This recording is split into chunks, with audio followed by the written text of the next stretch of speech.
परमेश्वराय नमः। ओम श्री गुरवे नमः। तो हेलो फ्रेंड्स, कैसे हैं आप सभी लोग। आप सभी का एक बार फिर से बहुत बहुत स्वागत है मेरे यूट्यूब चैनल वैदिक एस्ट्रोलॉजी एंड वास्तु में। तो आइए आज हम अपनी पुरानी वीडियोस में चलते हुए आ रहे हैं। एक हमने सीरीज़ कंटिन्यू रखी हुई है गीता, तो हम आज भी उसी गीता विषय के ऊपर चर्चा करते हैं। तो आप सभी लोग आशा करता हूँ कि अच्छे से जान गए होंगे। जो भी जितनी भी बेसिक नॉलेज थी वो सारी की सारी आपको अच्छे से पता लग गई होगी। और जिन लोगों ने अभी पुरानी वीडियोस नहीं देखी तो आप एक बार जाइए, ऊपर आपको लिंक दिख रहा होगा, आप एक बार जाइए और पुरानी वीडियोस को भी देखिए, तभी एक अच्छा फ्लो बन पाएगा। तो आइए आज की वीडियो में हम एक एनर्जी का टॉपिक है उसके ऊपर अपनी गीता के द्वारा टिप्पणी करते हैं कि गीता में क्या लिखा और आजकल के साइंटिस्ट ने उस बात को किस हिसाब से बताया। तो हम सभी लोग विदित हैं कि एक लॉ आज से 100-150 साल पहले आया। वो लॉ कौन सा था? वो था एक थर्मोडायनेमिक लॉ।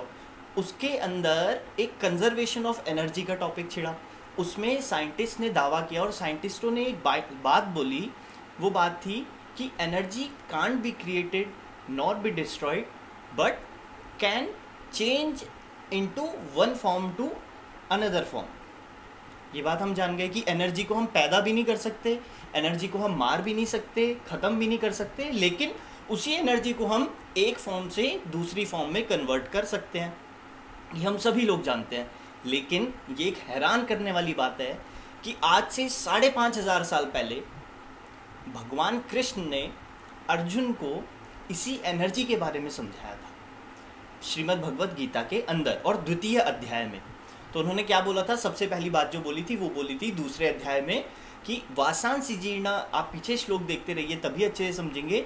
वासांसि जीर्णानि यथा विहाय नवानि गृह्णाति नरोपराणि तथा शरीराणि विहाय जीर्णा न्यन्यानि संयाति नवानि देहि।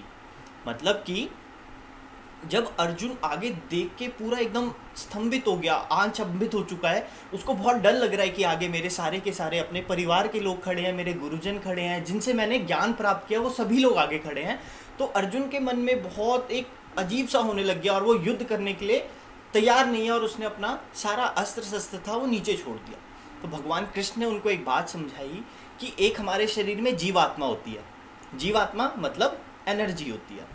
वो जिस प्रकार हम लोग पुराने कपड़ों को उतार के नए कपड़े पहन लेते हैं, उसी प्रकार जैसे इंसान का शरीर मरता है वो पुराने शरीर को छोड़ करके नए शरीर में चले जाती है। तो भगवान ने यहाँ पे एक एनर्जी की बहुत बड़ी बात बोली थी और इसी चीज़ को जब साइंटिस्ट लोगों ने पढ़ा उसके बाद उन्होंने एक ये थर्मोडायनामिक लॉ निकाल दिया। दूसरा एक और श्लोक मैं आपको बताता हूँ श्रीमद् भगवत गीता का ही। उसमें भगवान ने बोला था कि नैनम छिंदन्ति शस्त्राणि नैनम दहति पावकः। आप पीछे श्लोक देखते रहिए। न चैनम क्लेदयन्त्यापो न शोषयति मारुतः। कि आत्मा, जिसको मैंने बताया एनर्जी, उस टाइम पे अगर आप लोग अभी एक साइंटिफिक फॉर्म में ले लेंगे तो आत्मा को आप लोग एनर्जी मान लीजिए, और वाकई आत्मा एक एनर्जी है। एनर्जी की फॉर्म है जो इंसान के शरीर के अंदर रहती है। तो भगवान कृष्ण ने उसी समय पे एक श्लोक के जरिए एक बहुत अच्छी बात बोली थी जिसको आप लोग अच्छे से सुनेंगे तो आप लोग अच्छे से समझ जाएंगे।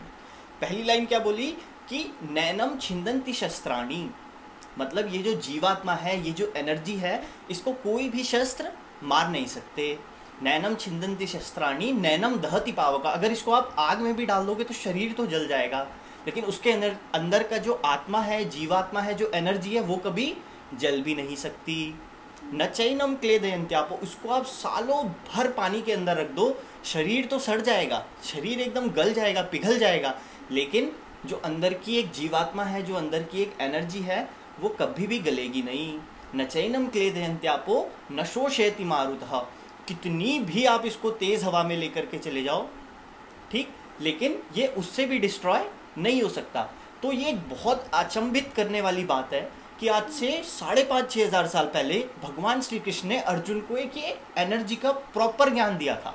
और इन्हीं 2 श्लोकों को लेकर के साइंटिस्ट ने जब पूरी की पूरी रिसर्च करी तो उन्होंने एनर्जी के बारे में इतनी सारी खोजें करी। आइंस्टीन का भी फॉर्मूला आप सभी लोगों को पता होगा, energy is equal to mc²। तो वो भी गीता के ही ऊपर रिलेटेड है। उन्होंने भी गीता को ही पढ़ के इस फॉर्मूले को बनाया था और जिसको आज पूरी दुनिया एक बहुत उच्च स्तर पे देखती है और लोग सोचते हैं कि क्या ज्ञान रहा होगा। तो ये जो सारा का सारा साइंटिफिक नॉलेज है, ये हमारी भगवत गीता से ही निकला है। तो आशा करता हूँ आप लोग एक बहुत अच्छी चीज़ थी, बहुत ज्ञानमय चीज़ थी, बहुत साइंटिफिक चीज़ थी। इसको एक अच्छे वे में आप लोग समझ गए होंगे और आपकी हर एक समस्याओं का हल श्रीमद् भगवद गीता में है। हिंदू, मुस्लिम, सिख, ईसाई, ये किसी का भी ग्रंथ नहीं है। इसको आप जो भी धर्म के लोग पढ़ेंगे आप सभी के लिए सहायक होगी। कभी डिप्रेशन हो जाता है तो भगवद गीता में बहुत ऐसे श्लोक है जो आपको डिप्रेशन से बाहर निकाल सकते हैं। हम आगे आने वाली वीडियोज़ में इन सभी के ऊपर भी चर्चा करेंगे।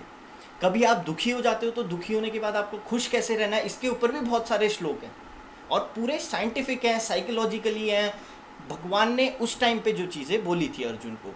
अगर आपको कभी लगता है किसी चीज़ से डर, तो उसके लिए भी, उसके डर को हटाने के लिए भी बहुत सारे श्लोक उस टाइम पे भगवान ने अर्जुन को बताए थे। तो आशा करता हूँ कि आप लोग अच्छे से समझ गए होंगे कि जिसकी जो रिसर्च आजकल में हुई है, आज से ज़्यादा 500, 100, 150 साल पहले की, वो हमारी भगवद गीता में 5,500 साल पहले भगवान कृष्ण ने अर्जुन को बोल दी थी। तो आप भी ऐसे हमारे जो भी प्राचीन ग्रंथ हैं, इन सभी को डेली टू डेली आप लोग थोड़ा थोड़ा पढ़ते रहिए। इनका मतलब आप लोग अच्छे से समझते रहिए और जो हमारी प्राचीन ज्ञान विज्ञान की परंपरा थी, गुरु शिष्य की परंपरा थी, उसको आगे आप सभी लोग बढ़ाते रहिए। आशा करता हूँ आप लोग बहुत अच्छे से और बहुत सिंपल वे में इस चीज़ को समझ गए होंगे। और भी आगे और भी जानकारी से जुड़े रहने के लिए, गीता से संबंधित, हमारे वेद पुराणों से संबंधित सारी जानकारियों से जुड़े रहने के लिए, ज्ञान को अर्जित करने के लिए आप सभी हमारे चैनल के साथ सदैव बने रहिए। आप सभी का बहुत बहुत शुक्रिया, बहुत बहुत धन्यवाद। Thank you. जय माता दी।